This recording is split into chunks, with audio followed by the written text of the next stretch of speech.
सोमनाथाय नमः।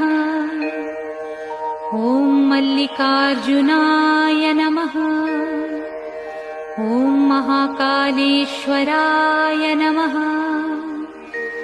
ॐ ओंकारेश्वराय नमः। ॐ वैद्यनाथाय नमः। ॐ भीमशंकराय नमः। ॐ रामेश्वराय नमः। ॐ नागेश्वराय नमः। ॐ विश्वेश्वराय नमः।